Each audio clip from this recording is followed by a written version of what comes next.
sahabat RTV, selain makan dan minum yang disengaja nih di bulan Ramadan, kira-kira apa lagi ya hal-hal yang membatalkan ibadah puasa?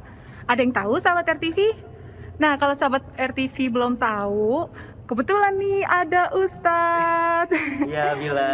Ustadz mau nanya-nanya dong nih Ustadz. Boleh, boleh. Gimana, Bila? Oh, Ustadz apa kabar? Alhamdulillah sehat. Ini kayaknya asik banget nih, Bila ngevlog dari tadi ya. Ngevlog terus. Lagi ngomongin apa emangnya? Nah, langsung aja deh Ustadz boleh jelasin ya. Boleh, boleh. Nah, sahabat RTV, kebetulan nih saya udah bersama dengan Ustadz Hilman Fauzi selaku pembina dari Teman Hijrah di Bogor, Jawa Barat. Ustadz langsung aja ya, tadi ke pertanyaannya. Kira-kira apa saja sih hal-hal yang membatalkan ibadah puasa di bulan Ramadan? Baik, pas banget nih Bila nanya. Saya juga lagi baca-baca lagi tentang yang membatalkan ibadah puasa. Jadi para ulama membagi hal-hal yang membatalkan ibadah puasa itu dalam dua kategori. Satu, ada yang disebut dengan kategori imtila, sesuatu yang mengisi kepada tubuh kita. Dan yang kedua, ada yang disebut kategori dengan istifrogh, sesuatu yang mengosongkan atau menghilangkan dari tubuh kita. Nah, jika kita rincikan Bila dan sahabat RTV semua, setidaknya ada 5 hal yang membatalkan ibadah puasa. Yang pertama adalah tentu makan dan minum dengan sengaja ya ketika kita beribadah puasa. Apapun yang kita masukkan ke dalam rongga mulut kita dan itu menjadi bahan asupan makanan dan minuman, itu membatalkan ibadah puasa kita. Sebagaimana kan dalam Al-Qur'an Allah Subhanahu wa taala berfirman di surat Al-Baqarah ayat 187, ya kan?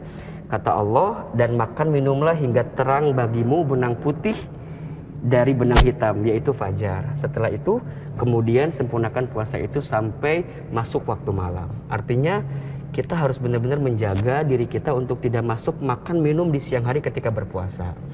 Adapun mungkin sekarang sedang ditanyakan, Ustadz gimana kalau tentang vaksin? Ya kan? Kan masukan juga kan masukan juga katanya.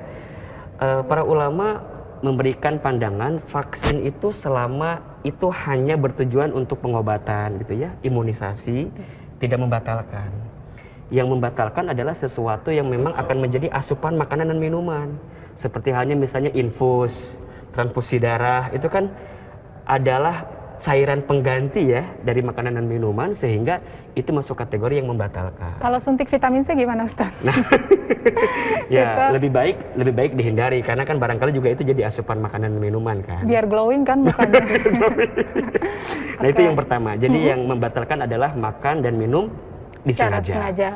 Yang kedua yang membatalkan juga adalah muntah secara disengaja. Kayak gimana tuh? Muntah jadi kalau sengaja. misalnya kita memasukkan mulut gitu ya, memasukkan tangan ke mulut kita sehingga nanti akan keluar dari mulut kita sesuatu, itu kan disengaja kan? Nah itu membatalkan puasa. Lagi apa rasanya ya masukin tangan ke dalam mulut? Nah, atau enggak misalnya dia mencari-cari celah, mencari-cari keadaan yang kemudian membuat dia akan keluar dari mulutnya sesuatu. Itu juga harus dihati-hati karena masuk kategori yang membatalkan ibadah puasa. Berarti kalau muntahnya sakit nggak masalah? Nggak masalah, apalagi kan misalnya dia harus muntah karena sakit dan membahayakan bagi tubuhnya, ya lebih baik dia keluarkan kan gitu. Itu yang kedua. Nah yang ketiga yang membatalkan juga adalah bersetubuh ya, jima, berhubungan badan gitu ya. Itu juga satu perkara yang membatalkan ibadah puasa. Kemudian juga yang keempat, keluarnya air mani secara disengaja. Misalnya dengan cara ya mungkin disentuh, kemudian juga dia mencari perbuatan yang membuat itu akan keluar dengan sendirinya, sehingga kan syahwat nafsunya keluar. Karena kita juga tahu bahwa puasa itu bukan hanya sekedar menahan lapar dan dahaga, bukan. Tapi yang paling mendalam adalah bagaimana kita bisa mengendalikan hawa nafsu kita. Dan itu adalah salah satu yang membuat kenapa keluarnya air mani dengan secara sengaja itu membatalkan ibadah puasa. Nah yang kelima adalah haid atau nifas, keluarnya darah haid dan nifas bagi seorang perempuan. Makanya jika ada seorang perempuan yang sedang berpuasa kemudian keluar darah haidnya, hendaknya dia membatalkan ibadah puasanya. Apalagi kalau udah 5 menit sebelum maghrib ya. Itu nyesek banget ya.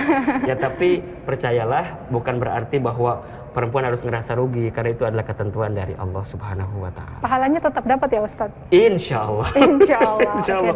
Malah kalau kita maksain terus puasa karena Ustadz kan saya masih pengen puasa, ya nggak boleh, karena itu kan sudah sesuai dengan aturan ya, yang juga disampaikan oleh baginda Rasulullah SAW.